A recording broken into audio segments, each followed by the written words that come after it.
Tuhan Yesus, terima kasih kami hari ini dapat berkumpul lagi untuk mendengarkan firman-Mu. Terpujilah nama-Mu, kuduskanlah nama-Mu, dan dimuliakanlah nama-Mu. Tuhan Yesus, hari ini kami ingin belajar sebuah ucapan syukur yang sangat indah dari Rasul Paulus untuk jemaat di Kolose. Sebuah gereja yang indah, gereja yang mendengar Injil Engkau, yang percaya dan setia kepadamu. Tuhan Yesus, hari ini pimpin mulut hati hamba dan juga suburkan hati jemaat-Mu. Lepaskanlah kami daripada yang jahat, jauhkanlah kami dari percobaan, karena Engkaulah yang punya kerajaan, kuasa, dan kemuliaan sampai selama-lamanya. Amin. Saudara, hari ini adalah surat yang sangat indah sekali. Surat yang sangat indah sekali dari Rasul Paulus. Jadi konteksnya masih bagaimana Paulus menegakkan iman jemaat-jemaat di Kolose dalam menghadapi ajaran sesat dari timur. Nah, saudara, ya, di sini Paulus memulainya dengan ucapan syukur, sekaligus mengingatkan jemaat-jemaat Kolose apa yang terutama di dalam hidup mereka, yaitu keselamatan mereka. Jadi Paulus tidak langsung menyerang bidat-bidat itu, tapi dengan mulai ucapan syukur mengingatkan jemaat Kolose tentang kemajuan spiritual mereka yang baik. Jadi karena itu Paulus adalah pengajar yang hebat. Dan surat ini adalah contoh yang baik dari kasih karunia ucapan syukur. Di bagian ini, saudara, spesialnya bagian ini, saudara, Kolose 1 ayat 3-8 ini hanya satu kalimat. Merupakan satu kalimat panjang dalam bahasa Yunani asli.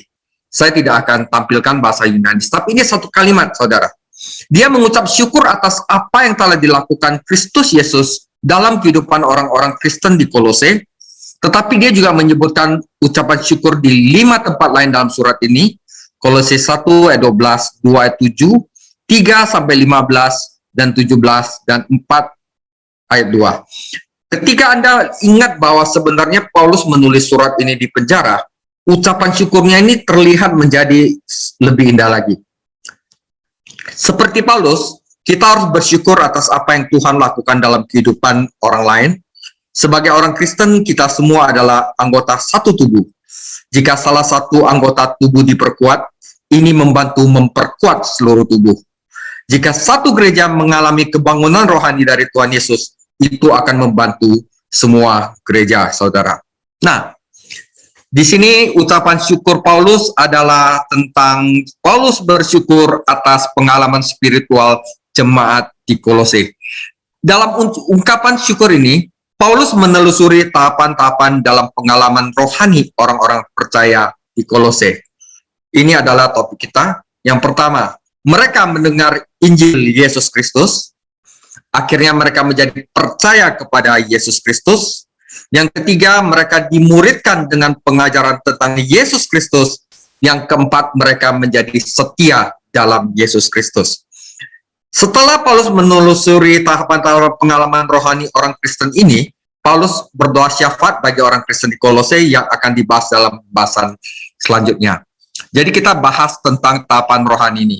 Pertama, mereka mendengar Injil Yesus Kristus. Firman-Nya Filipi 1 ayat 3-8. Kami selalu mengucap syukur kepada Allah Bapa Tuhan kita Yesus Kristus setiap kali kami berdoa untuk kamu, karena kami telah mendengar tentang iman-Mu dalam Kristus Yesus dan tentang kasih-Mu terhadap semua orang kudus. Oleh karena pengharapan yang disediakan bagi kamu di surga. Tentang pengharapan itu telah lebih dahulu kamu dengar dalam firman kebenaran, yaitu Injil, yang sudah sampai kepada kamu. Injil itu berbuah dan berkembang di seluruh dunia. Demikian juga di antara kamu sejak waktu kamu mendengarnya dan mengenal kasih karunia Allah dengan sebenarnya. Semuanya itu telah kamu ketahui dari Epafras, kawan pelayan kami yang kasihi, yang bagi kamu adalah pelayan Kristus yang setia. Dialah juga yang telah menyatakan kepada kami kasih-Mu dalam roh. Jadi nanti saudara, dalam bagian terakhir saya akan bahas tentang iman, pengharapan, dan kasih. Ya. Saudara, pertama mereka mendengar Injil Yesus Kristus. Saudara, Injil tidak berasal dari kota Kolose. Itu dibawa kepada mereka, dan dalam kasus mereka, Epapras adalah yang membawa Injil ini kepada orang di Kolose. Dia sendiri adalah warga Kolose, tetapi dia telah berhubungan dengan Paulus dan telah bertobat kepada Yesus Kristus. Itu adalah hasil selama 3 tahun pelayanan besar Paulus di Efesus. Kisah Para Rasul 19 ayat 10. Setelah Epapras diselamatkan, bertobat dan diselamatkan, dia langsung membagikan berita Injil ini kepada kerabat dan teman-temannya di rumah di Kolose. Mungkin akan menyenangkan bagi Epapras untuk tinggal bersama Paulus di Efesus, di mana begitu banyak hal indah terjadi. Tetapi, saudara, tanggung jawab pertamanya adalah membawa Injil ke kota asalnya. Markus 5 ayat 19. Injil adalah kabar baik bahwa Yesus Kristus telah memecahkan masalah dosa manusia melalui kematian, penguburan, dan kebangkitannya. Kata Injil berarti kabar baik. Saudara, sayangnya beberapa orang menyaksikan seolah-olah Injil itu adalah berita buruk tentang penghukuman, saudara. Jadi, jangan menjadi pelayan Tuhan yang lebih merupakan seorang jaksa penuntut daripada seorang saksi Kristus, saudara. Meskipun perlu untuk mengingatkan orang-orang karena dosa-dosa mereka, tetapi jangan gagal membagikan pesan Injil tentang pengampunan melalui iman di dalam Yesus Kristus. Tapi kita bisa mengambil pelajaran darinya. Dalam kesaksian kita hendaknya ingat untuk menekankan kabar baik Injil, saudara. Jadi ada satu pengkhotbah bilang, setiap minggu di khotbah saya selalu membagikan Injil bahwa Yesus Kristus mati dan bangkit dan orang dapat diselamatkan karena iman kepada Yesus Kristus. Dia selalu bagikan itu setiap khotbah di gereja. Di bagian ini dalam suratnya kepada jemaat di Kolose, Paulus mengulas karakteristik dari pesan Injil yang menarik ini. Bahwa Injil berpusat pada seseorang, yaitu Yesus Kristus. Tema surat ini adalah keunggulan Yesus Kristus dan tentu saja unggul dalam Injil. Saudara, guru-guru palsu timur yang telah menyerbu persekutuan di Kolose sedang mencoba untuk menyingkirkan Yesus Kristus dari tempat keunggulannya. Tetapi melakukan ini berarti melecehkan Injil Yesus Kristus yang menyelamatkan manusia berdosa. Injil adalah Kristus yang mati bagi kita dan yang bangkit kembali. Pesan Injil tidak berpusat pada filsafat, doktrin, dan sistem keagamaan. Injil berpusat pada Yesus Kristus, Anak Allah. Injil adalah firman kebenaran. Ini berarti bahwa itu berasal dari Tuhan dan dapat dipercaya. Kuduskanlah mereka dalam kebenaran. Firman-Mu adalah kebenaran. Yohanes 17:17. Ada banyak pesan dan gagasan yang bisa disebut benar, tetapi hanya firman Tuhan yang bisa disebut kebenaran. Setan adalah pembohong, mempercayai kebohongannya berarti disesatkan ke dalam kematian. Yohanes 8 ayat 44. Tuhan Yesus adalah kebenaran. Yohanes 14 ayat 6. Ketika kita percaya kepadanya, kita mengalami kehidupan. Manusia telah mencoba untuk menghancurkan kebenaran Tuhan, tetapi mereka gagal.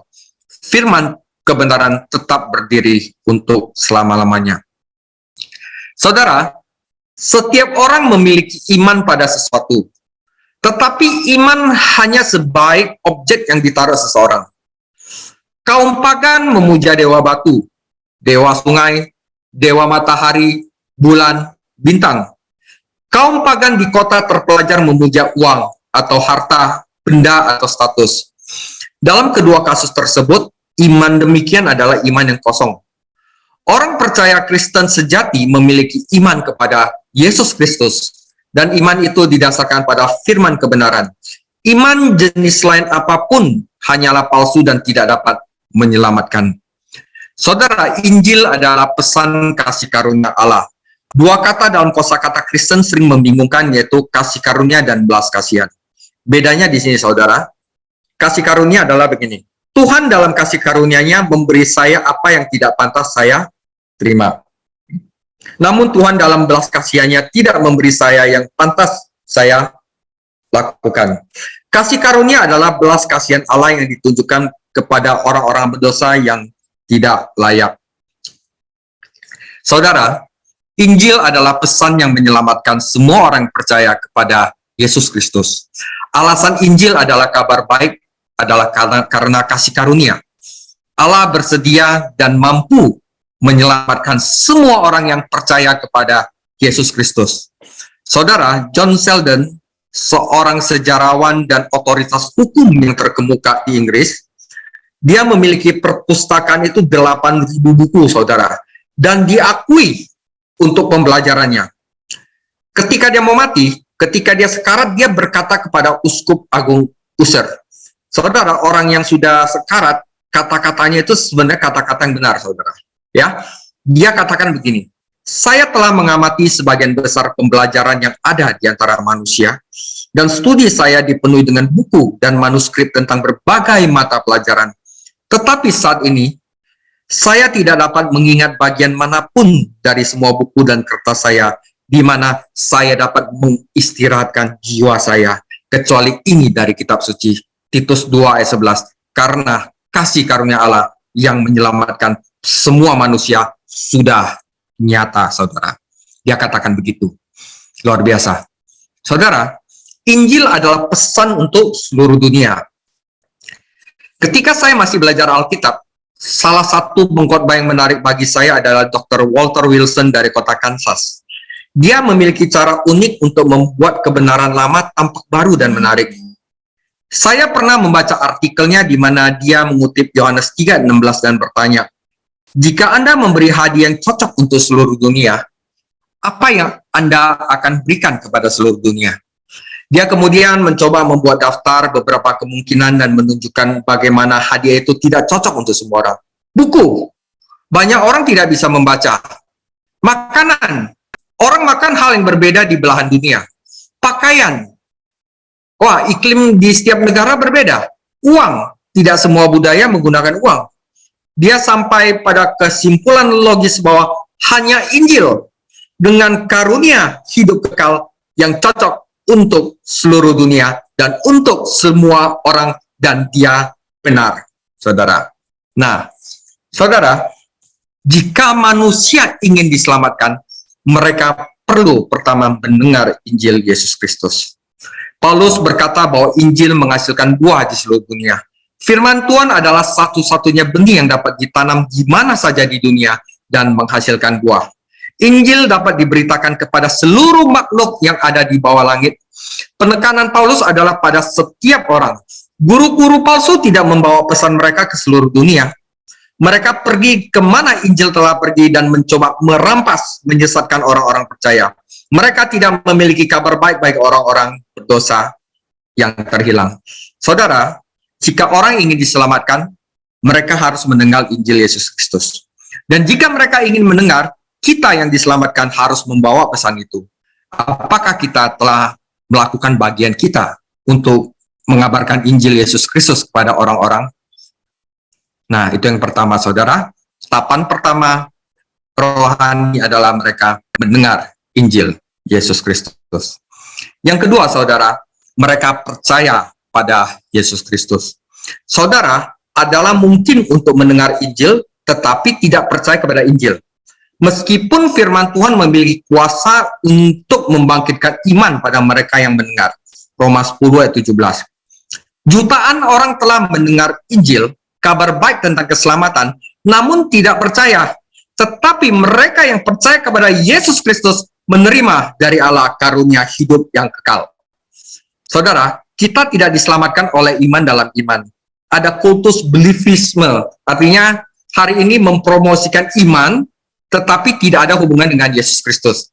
Bahkan beberapa lagu populer membawa pesan iman dalam iman. Sikap modern pada jika Anda percaya Anda aman, tetapi pertanyaan jelas adalah percaya pada apa? Jawab mereka, percaya saja. Kita tidak juga diselamatkan oleh iman dalam serangkaian doktrin, saudara. Nah, di sini agak dalam, saudara. Saya minta agak sedikit konsen. Apa yang kamu percayai? Seorang penginjil terkenal, George Whitefield, yang memberikan kesaksian kepada seorang pria, apa yang kamu percaya?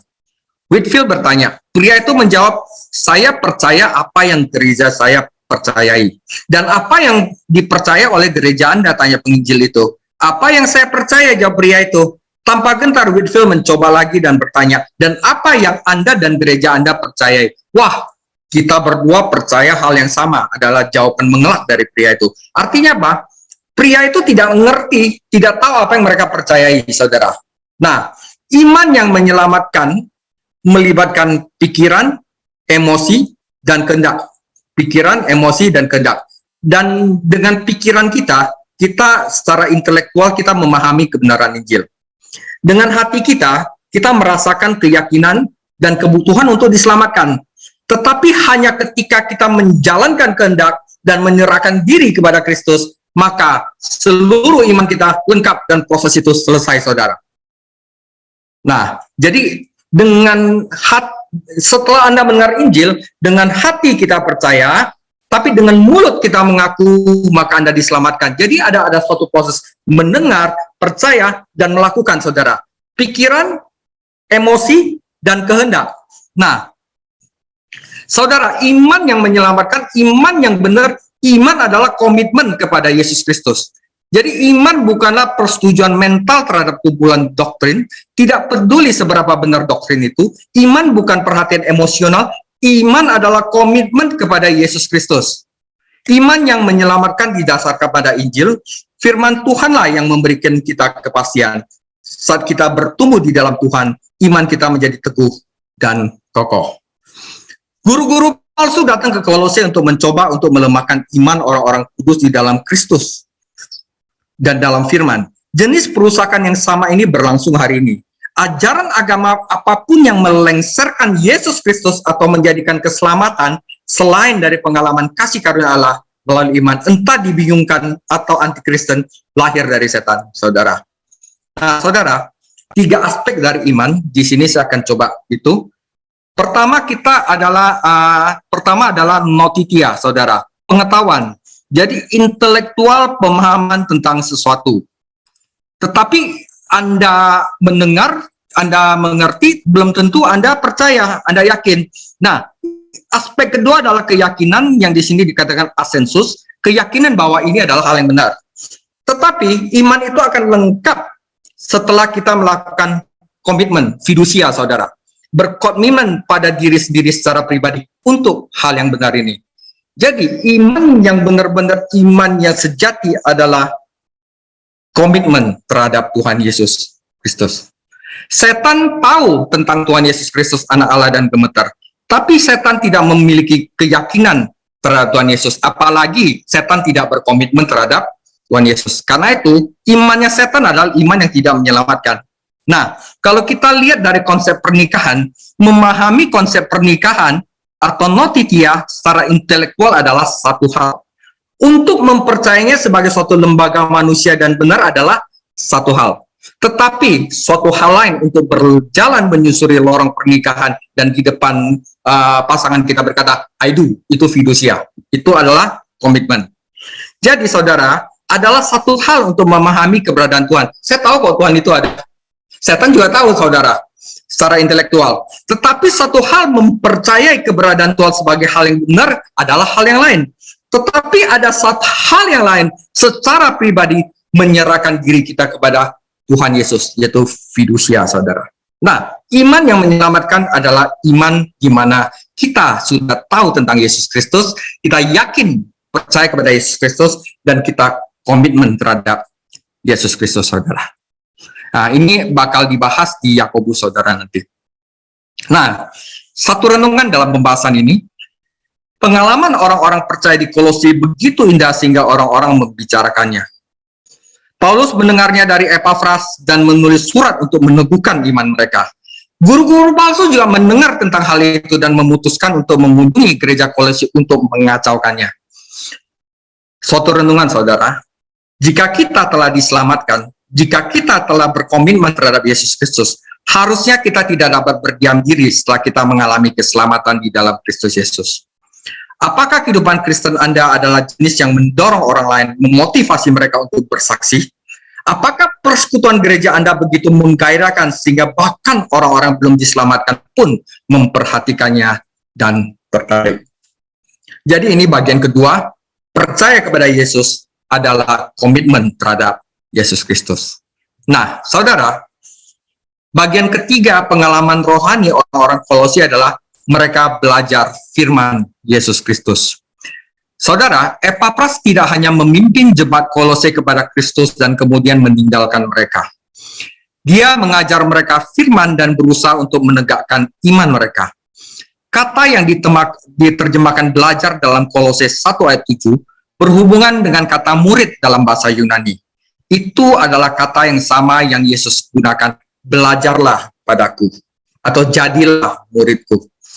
Orang-orang percaya baru ini berada dalam bahaya untuk berbalik dari kebenaran dan mengikuti guru-guru palsu. Paulus mengingatkan mereka bahwa Epapraslah yang memimpin mereka kepada Kristus, memuridkan mereka, dan mengajarkan firman kepada mereka. Kata telah lebih dahulu, mungkin berarti sebelum guru-guru palsu ini muncul di tempat kejadian, Epapras telah mengajarkan mereka firman Tuhan. Seperti orang-orang Kolose, kita harus waspada terhadap pemimpin agama manapun yang tidak berusaha memenangkan jiwa, tetapi mengabdikan diri untuk mencuri domba, saudara. Nah, saudara, kita tidak boleh lupa bahwa orang Kristen baru harus dimuridkan. Sama seperti bayi yang baru lahir membutuhkan perawatan dan perlindungan yang penuh kasih sampai dia dapat merawat dirinya sendiri. Demikian pula orang Kristen yang baru membutuhkan pemuridan. Saudara, amanat agung tidak berhenti pada keselamatan orang terhilang. Karena dalam amanat itu, Yesus memberitakan kita untuk juga mengajarkan firman. Pergilah, jadikanlah semua bangsa muridku, baptislah mereka atas nama Allah Bapa dan Roh Kudus, Allah Anak dan Roh Kudus, dan ajarkanlah mereka segala hal yang kuperintahkan kepadamu. Itulah yang dimaksud dengan persekutuan gereja lokal. Perjanjian baru tidak mengajarkan jenis kekristenan individu yang begitu lazim saat ini. Orang-orang yang mengabaikan gereja lokal dan menemukan makanan rohani melalui buku, TV, radio, internet. Nggak bisa, saudara. Kita harus setia pada satu gereja. Epapras adalah seorang pendeta yang setia. Dia tidak hanya memenangkan orang bagi Kristus, tetapi dia juga mengajar mereka firman dan membantu mereka untuk bertumbuh, saudara. Epapras juga adalah pendeta yang mengasihi jemaatnya. Epapras juga berdoa untuk mereka agar mereka menjadi dewasa di dalam Yesus Kristus. Ketika bahaya mengancam anggota gereja, Epapras pergi ke Roma untuk meminta nasihat dari Rasul Paulus. Dia mengasihi umatnya dan ingin melindungi mereka dari doktrin-doktrin palsu yang menghancurkan persekutuan dan menghambat perkembangan rohani mereka. Kata murid ditemukan lebih dari 260 kali dalam Injil dan Kisah Para Rasul, dan kata kerja yang diterjemahkan belajar sebagai murid ditemukan 25 kali dalam Perjanjian Baru. Pada hari itu, pada zamannya Paulus, seorang murid bukanlah sekedar orang yang duduk dan mendengarkan seorang guru. Dia adalah seorang yang tinggal bersama guru dan belajar dengan mendengarkan, melihat, dan belajar hidup. Pemuridan melibatkan dari sekedar mendaftar di sekolah dan menghadiri kuliah, itu berarti penyerahan total. Itu berarti belajar dengan hidup, saudara. Saudara, sebenarnya tugas gembala atau guru itu adalah menghubungkan jemaat dengan Tuhan Yesus Kristus. Tapi kita yang memuridkan orang percaya lainnya harus berhati-hati agar mereka tidak selamanya bergantung pada guru. Kita tidak membuat murid kita untuk diri kita sendiri, tetapi untuk Yesus Kristus. Kita harus menghubungkan orang-orang yang kita muridkan itu agar mereka mencintai Tuhan Yesus dan menaati Tuhan Yesus. Saudara, Epapras dengan setia mengajar umatnya dan menghubungkan mereka dengan Yesus Kristus. Tetapi guru-guru Paulus itu masuk dan mencoba untuk menjauhkan murid-murid. Untuk peringatan Paulus tentang masalah ini, lihat Kisah Para Rasul 20 ayat 28-30. Sifat manusia memiliki cenderungan untuk ingin mengikuti manusia daripada Tuhan Yesus. Menginginkan sesuatu yang baru daripada kebenaran dasar Injil. Sekarang kita sampai pada hasil upaya Epapras, yaitu hasil dari dia memuridkan jemaat-jemaat Kolose, yaitu mereka menjadi setia kepada Yesus Kristus. Yang keempat, mereka setia kepada Yesus Kristus. Saudara, firman Allah adalah benih. Ini berarti firman memiliki hidup di dalamnya. Benih bisa tumbuh, saudara. Ketika benih ini ditanam di hati, bisa menghasilkan buah. Di seluruh dunia, Injil ini berbuah dan bertumbuh. Saudara, di dekat stasiun King Cross di London, di Church of the Saint Peter di Inggris, terdapat sebuah kuburan yang berisi kuburan unik, yaitu kuburan Lady Anne Grimston, seorang yang tidak percaya, seorang agnostik. Dia dimakamkan di sebuah makam marmer, ditandai dengan lempengan marmer. Sebelum dia meninggal, dia berkata dengan sinis kepada temannya, "Aku akan hidup kembali seperti pohon yang akan tumbuh dari tubuhku." Seorang yang tidak percaya, agnostik, Lady Anne Grimston tidak percaya bahwa ada kehidupan setelah kematian.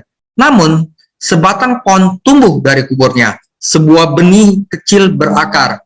Saat tumbuh, ia memecahkan marmer dan bahkan merobek pagar logam dari tanah. Ada hidup dan kuasa di dalam benih, dan ada hidup dan kuasa di dalam firman Tuhan. Jadi ini saudara, ini kuburannya Anne Grimston yang dia tidak percaya. Ternyata ada satu benih tumbuh dari kuburannya dan menjadi satu pohon yang besar, bahkan merobek dia punya makamnya. Ya, jadi benih firman itu ada kuasa. Epapras menaburkan benih itu kepada jemaat di Kolose, akhirnya mereka menjadi setia kepada Tuhan Yesus Kristus. Saudara, iman, pengharapan, kasih. Ketika firman Tuhan ditanam dan tumbuh, itu menghasilkan buah. Buah sulung pertama dalam panen rohani adalah iman, harapan, dan kasih. Rahmat rohani ini adalah salah satu bukti bahwa seseorang benar-benar telah dilahirkan kembali. Imannya tumbuh, pengharapannya tumbuh, dan kasihnya terhadap semua orang akan tumbuh. Iman timbul melalui pendengaran akan firman Tuhan. Kehidupan Kristen kita dimulai dengan iman yang menyelamatkan, tetapi ini baru permulaan. Kita belajar berjalan dengan iman dan bekerja dengan iman. Imanlah yang memberi kekuatan untuk berdoa. Iman adalah perisai yang melindungi kita dari panah api setan. Kasih adalah bukti lain dari keselamatan sejati, karena orang yang belum diselamatkan, sebagian besar egois, sebagian besar terbungkus dalam dirinya sendiri. Fakta bahwa orang-orang mengasihi semua orang kudus, mengasihi saudara dia, adalah bukti bahwa Tuhan telah mengubah mereka dan memberi mereka hidup yang kekal. Kasih Kristen bukanlah perasaan dangkal yang kita ciptakan, itu adalah pekerjaan Roh Kudus di dalam hati kita. Perlu dicatat bahwa Kolose 1 ayat 8 adalah satu-satunya ayat dalam surat yang menyebutkan Roh Kudus, dan ini berhubungan dengan kasih. Kasih yang diberikan Roh Kudus adalah kasih untuk semua orang kudus, dan bukan hanya untuk orang-orang dari persekutuan mereka sendiri. Sebagai orang Kristen, kita juga perlu menyadari berapa lebarnya kasih Allah dan membagikannya ini kepada semua orang kudus. Jadi setia kepada Yesus Kristus itu ditunjukkan dengan kita mengasihi sesama kita. Orang-orang percaya harus bersatu dalam kasih, sehingga akan ada kesatuan rohani yang sejati bagi kemuliaan Allah. Ikatan yang menyatukan kita adalah kasih, keseragaman adalah hasil paksaan dari luar. Persatuan adalah hasil dari belas kasih di dalam saudara. Saudara, pengharapan juga merupakan ciri orang yang beriman. Orang yang belum diselamatkan tidak memiliki pengharapan karena mereka tidak memiliki Allah. Mereka yang berada di luar Yesus Kristus itu tidak memiliki pengharapan. Dalam Alkitab, pengharapan tidak berarti aku harap demikian. Wah, moga-moga. Oh, semoga. Enggak. Pengharapan kita di dalam Kristus adalah terjaminnya keselamatan dengan iman kita di dalam Kristus. Pengharapan kita adalah pasti. Pengharapan kita bahwa keselamatan kita terjamin. Karena Kristus ada di dalam kita, kita memiliki pengharapan akan kemuliaan. Nah, saudara, guru-guru palsu mencoba untuk meresahkan orang-orang percaya di Kolose dan menjauhkan mereka dari pengharapan Injil. Tetapi Paulus menjelaskan bahwa harapan ini tersedia bagi orang-orang percaya di surga. Kata yang diterjemahkan tersedia mengandung arti disimpan, disisihkan untuk seseorang. Ini digunakan untuk merujuk pada uang yang disimpan atau disembunyikan. Bentuk kata kerja menunjukkan bahwa harapan ini telah disimpan sekali untuk selama-lamanya, sehingga tidak ada yang bisa mengambilnya dari kita, saudara. Pengharapan ini, warisan kita yang mulia dalam kemuliaan, tidak hanya disediakan untuk kita, tetapi juga dipelihara oleh kuasa Tuhan, sehingga kita dapat yakin untuk menikmati surga suatu hari nanti. Kita sedang dijaga oleh kekuatan Tuhan untuk kemuliaan nanti. Apa hubungan antara iman, harapan, dan kasih, saudara? Saudara, semakin kita mengenal seseorang, semakin kita mengasihi seseorang, semakin kita akan percaya kepadanya. Misalkan gini, saudara, Pak Gembala mengenal saya karena saya bisa sharing Alkitab. Maka Pak Gembala percaya saya hanya sampai batas saya bisa sharing Alkitab. Pak Gembala belum mengenal saya masalah mungkin bisnis. Karena itu Pak Gembala belum percaya saya dalam masa bisnis. Saya percaya kepada seseorang karena dia selalu on time. Karena saya mengenalnya demikian, maka saya percaya dia sampai hal dia bisa on time.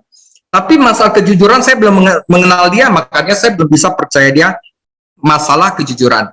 Demikian juga, saudara, kalau kita mengenal Yesus Kristus lebih, maka kita bisa lebih percaya kepadanya. Ya. Jadi kita tidak mempercayai seorang kenalan biasa seperti halnya kita mempercayai seorang sahabat yang setia. Saat kita mengenal Tuhan Yesus lebih baik lagi, maka kita lebih bisa percaya kepada dia. Saat kita mengenal Tuhan Yesus lebih baik lagi lewat pembelajaran firman Tuhan yang kita lakukan ini, kita bisa lebih percaya kepadanya dan kita lebih bisa mengasihinya, saudara. Kasih dan iman itu saling menguatkan, tetapi pengharapan juga memiliki kontribusi yang berharga. Dimanapun ada hubungan iman dan kasih, di sana ada pengharapan yang tumbuh. Pengharapanlah yang buat manusia setia kepada Tuhan Yesus, saudara. Pengharapan adalah kekuatan yang memotivasi iman dan kasih. Paulus mengajarkan bahwa pengharapan adalah kekuatan yang memotivasi untuk kasih dan untuk iman. Iman dan kasih muncul dari harapan yang tersedia bagimu di surga. Pengharapan dengan melihat Yesus naik ke surga untuk bersamanya adalah kekuatan yang kuat dalam kehidupan orang Kristen. Ketika kita menyadari sukacita yang kita akan miliki di surga, pengharapan, saudara, itu membuat kita semakin mengasihinya, mencintainya. Fakta bahwa kita tahu bahwa kita akan bersama-sama dalam kemuliaan mendorong kita untuk lebih beriman kepadanya, percaya kepadanya. Bahkan masalah dan cobaan di bumi ini tidak menjauhkan kita dari harapan itu. Pengharapan bahkan membuat orang mengasihi satu sama lain. Jadi kalau orang yang tidak mengasihi sesamanya, sebenarnya dia adalah orang yang tidak berpengharapan. Janji surga yang cerah mendorong iman kita dan perluas kasih kita. Kemudian iman dan kasih bekerja sama untuk membuat masa kini lebih menyenangkan dan masa depan lebih menggairahkan. Inilah hubungan antara iman, pengharapan, dan kasih, saudara. Ketika saya masih muda, seorang teman pernah ngagetin saya. Seorang teman yang lebih tua memperingatkan saya, jangan sampai ketahuan melakukan sesuatu yang mempermalukanmu jika Tuhan Yesus datang kembali. Saudara, sebenarnya ini adalah pandangan yang agak negatif tentang janji surga, meskipun itu memiliki beberapa manfaat. Bahkan Yohanes memperingatkan kita bahwa kita tidak tinggal di dalam Kristus, tetap bersekutu dengan dia dalam ketaatan, kita mungkin akan malu ketika dia datang kembali. Itu yang benar. Tetapi ada sisi positif dari kebenaran ini. Kita harus menjaga hidup kita tetap bersih, sehingga ketika Tuhan Yesus datang kembali, kita tidak malu untuk menghadapi Tuhan. Kita akan masuk ke dalam sukacita dan kemuliaan hadiratnya dengan keyakinan penuh dan kasih.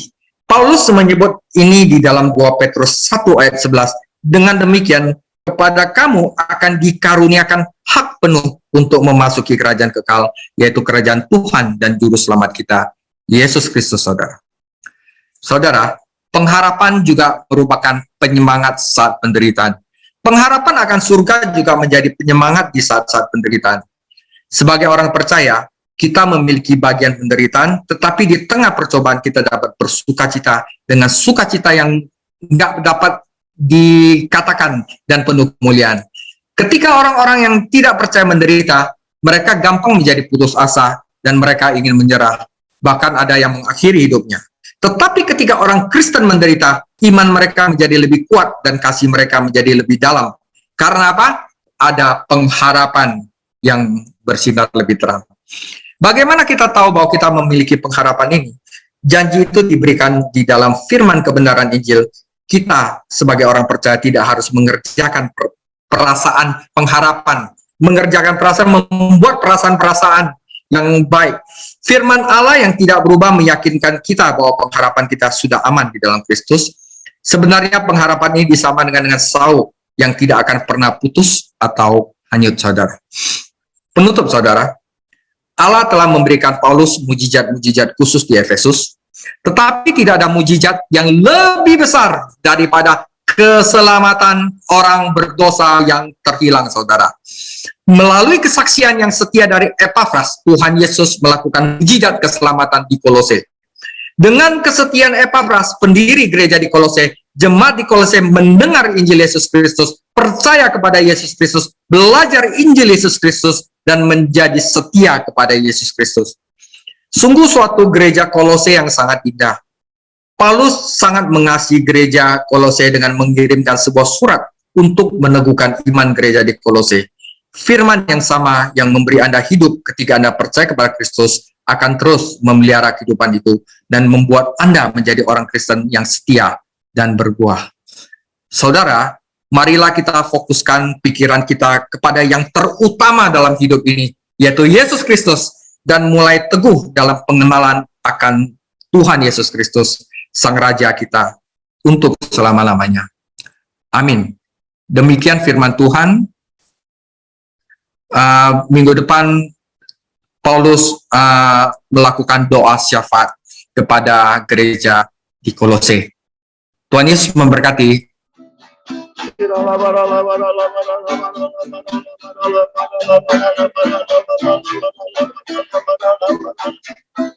Kemenangan sudah kau jamin, aku percaya,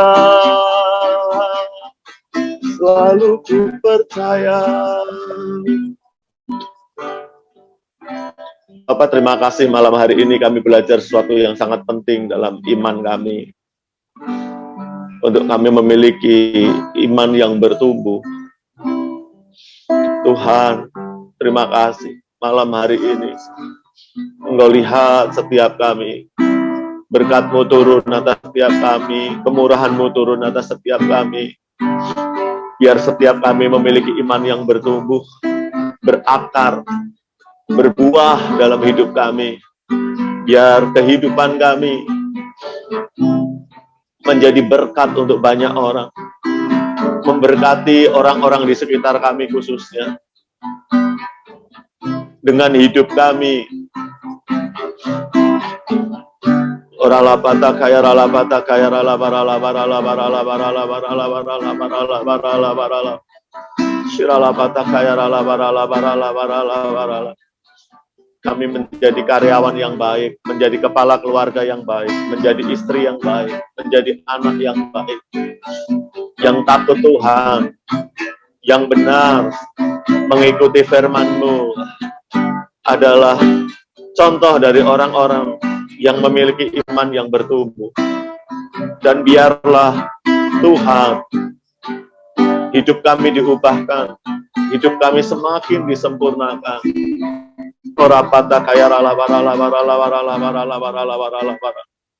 Terima kasih Tuhan, terima kasih. Biar kami menjadi orang-orang yang cakap untuk mengerjakan apa yang Tuhan percayakan dalam kehidupan kami.